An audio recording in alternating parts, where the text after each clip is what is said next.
fortunate we are that public education in Ontario is available to all children and young people, abled and disabled alike. 30 years ago, we affirmed that the neighborhood school was the proper setting for academic learning and socialization. We believed then, and we believe now, that every child can grow and that each belongs.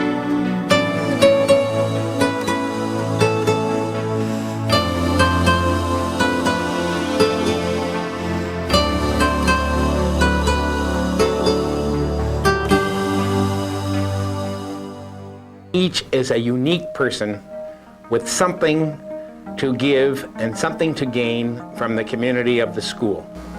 As a board, we have supported the philosophy of inclusive education for 30 years. 30 years ago, we had a dream. That dream is now a reality. Children with disabilities began to come to our schools in the early 1970s. At that time, we had about 10 children with developmental disabilities. Now, there are more than 300 children included in the neighborhood schools receiving programming in age-appropriate classes. 15 years ago, we had 8 students with PDD autism. Today, we have over 80. We began to program for children with disabilities in the early 1970s by looking first at the strengths and then the needs of each child. We learned how to program effectively for our students with special needs by working cooperatively with the students, their parents, and community supports. Persistence and a positive attitude are 2 of the most important tools in providing effective, inclusive education. As Mother Teresa said, if you thought about all of the children in the world who are hungry, you would probably do nothing because the task would be overwhelming. However, if you take one child at a time, then you can accomplish great things.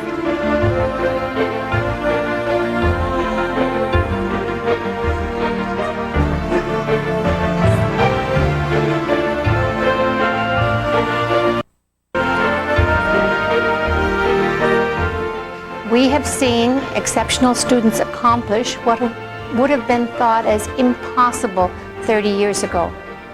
The presence of students with special needs in our schools has enhanced all of our lives. They have helped our teachers to become more creative and resourceful. They have helped our students to be more accepting and tolerant of individual differences. Our school communities have been enriched greatly by the presence of students with special needs.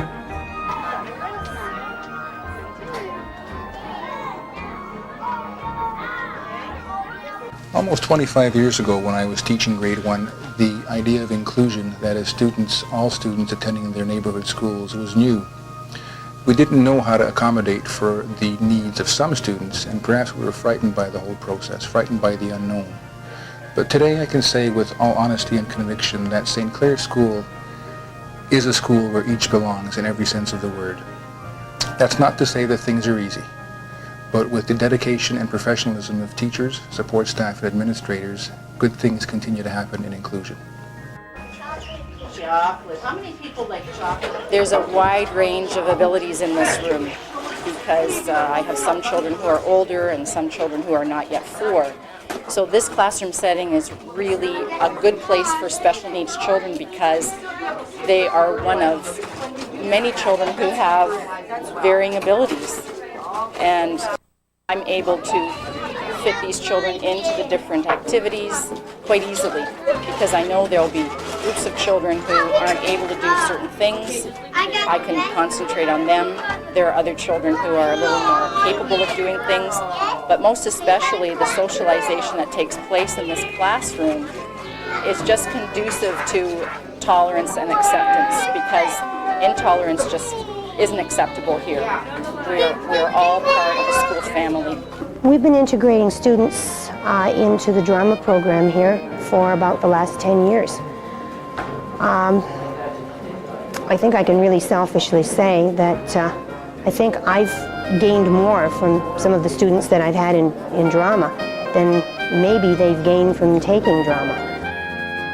I hope that the special students that we've had in the room have benefited from being there. I only know that the students in the regular program have benefited so much by having these students in the class. It brings out something. Usually you find that with most of the kids, it brings out an absolutely wonderful thing in the kids where they're really interested to see how they can incorporate what those kids can do into the regular program that we're doing. So, yeah, I think it's a very, very positive thing.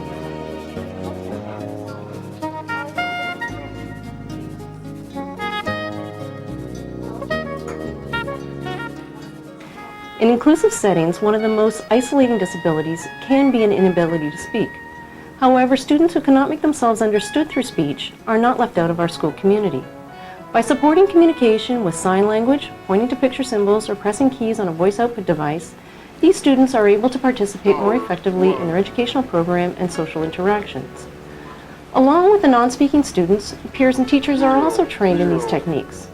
In doing so, teachers and peers gain an appreciation of the challenges that some of our students face, and at the same time learn to be more effective communicators themselves. This commitment to learning and supporting all communication creates an environment that is truly welcoming and accepting of differences.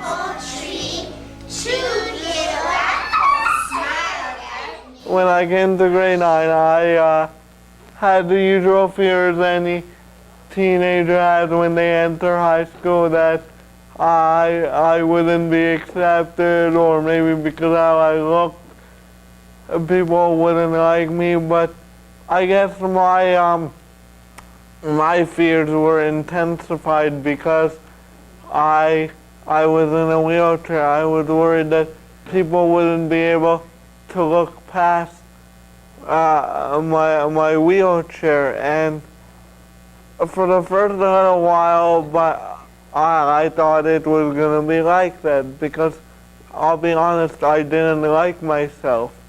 But as soon as I realized that people only see what you see in yourself, I realized that I was just like everybody else. There's always a new experience to learn about Brian. He's just such a magnificent person to be around. I've had rough spots where people don't give me a chance, but I think as long as I have good friends and good people around me to see who I really am and to keep being the person I am, I've got it made. He really helped me a lot through like relationships and stuff, and also in class. He was in my my grade 12 English class, and I was really struggling, and without him, I don't know, like I wouldn't have gotten through the class, and I came out with a pretty decent mark, and I don't know what I'd do without him. He's a really good guy. When I first came to high school, the administration put me in regular curriculum classes. At first, I did not know how to approach how I handle note-taking and performing written tests, but I was happy to see that these are minor obstacles in the way of gaining an education. The teachers were helpful with photocopying other students' notes, and as time progressed, students had become helpful. Students that I knew and my friends helped me by putting my school accessories in my bag for me and helping me take them out and get prepared for classes or a presentation. I do my best just like to help him and support him, and I just think he's awesome. Overall, I am quite pleased with how my obstacles, my physical obstacles, had been overcome in the St. Mary's school community. As a parent of a child with special needs, so many things were going through my mind when Carla started high school. It was very important to me that the inclusion she experienced all through her preschool life and through elementary school would continue when she reached high school. In order to ensure this, I knew I had to be a part of the team of professionals that could nurture her strengths and support her needs.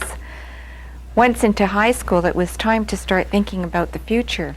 Children aren't going to be in school forever, and it's not long before we see their peers moving on into their third and fourth year and looking ahead to graduation.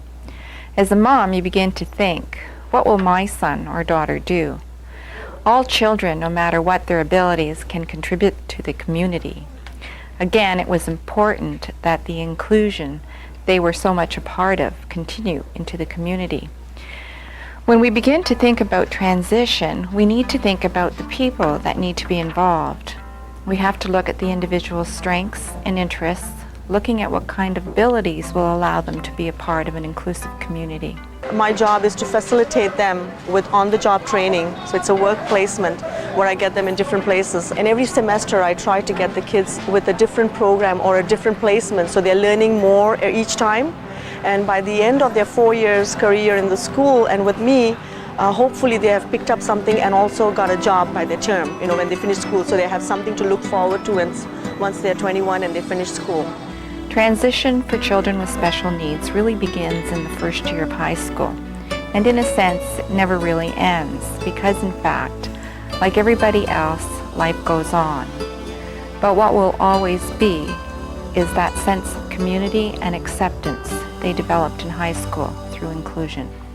As we enter the new millennium, we know that it is essential as trustees, teachers, staff, and parents that we must work together to meet the future needs, hopes, and dreams of all our students.